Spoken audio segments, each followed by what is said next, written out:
I'm a firm believer in separating the art from the artist. But that's not always easy, particularly in the case of Crunchyroll's first animated series, High Guardian Spice. A trailer for that dropped recently, and the internet, did not seem to like it. But I thought I would take a look at the trailer and look at what we know about High Guardian Spice and see if it seems like it's going to be a good show or not. But first, I do want to address the criticism. I watched a couple of opinion videos on the trailer from The Quartering and Weaponized Nerd Rage. Both of those guys brought up some points that I think are honestly fairly valid when it comes to the quality of this trailer. So first off, comments were disabled, and yeah, Crunchyroll, the optics on that are bad. There's just not a way around that. I understand that comment sections can be scary, mean places where angry people say bad things, but by shutting down the comment section, you've denied people who might actually like the thing you're making or have something positive to say. You're denying them the ability to talk to each other and to have a discussion with people who might be willing to give the series a look, even if they're not impressed with it right at first. So really, I think you only harm yourselves by shutting down the comments section.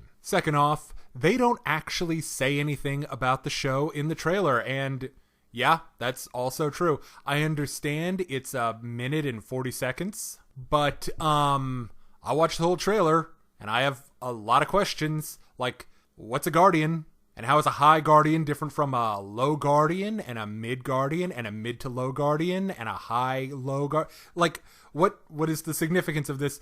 And what's with the spice? Like, what's the Scoville rating on these guardians? Really, they just spend the entire trailer talking about the people who made the show and some of the ideas that are going to be playing into it. Finally, the criticism that the show has a very generic CalArts looking style. And, well, they're not wrong.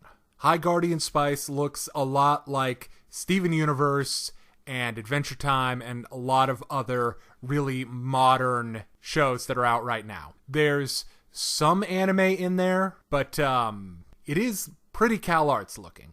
Anyway, let's look at what little we actually know, and we'll try to come to some sort of more objective, more fact-based opinion here. So we know that the main characters are 4 girls who go to Spice Guardian School or something. And they're the defenders of a magical city of whimsy and unicorn farts.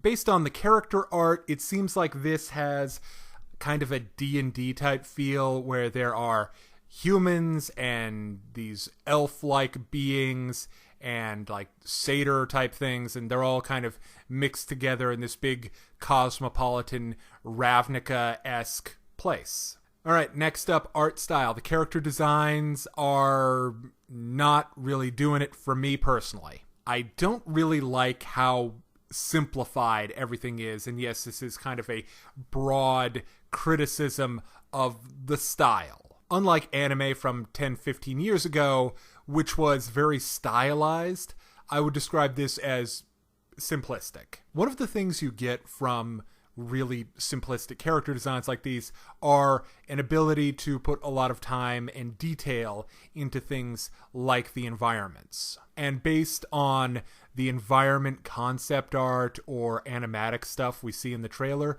it seems like we are going to have a lot of those detailed quality backgrounds, similar to the ones we see on Steven Universe. Alright, finally, let's, I guess, theorize about the kind of content that we're going to be dealing with. So, I would assume, logically, that Guardians guard against something, so I assume there are monsters or demons or dragons or something trying to slaughter everyone in this city and devour the people. Of course, I question how dangerous these things are, if they're really gonna let a bunch of cute little girls go and fight it. Is there some specific reason that we can only have people in this age bracket go and fight monsters? Madoka Magica gives a really good reason why exactly only these people.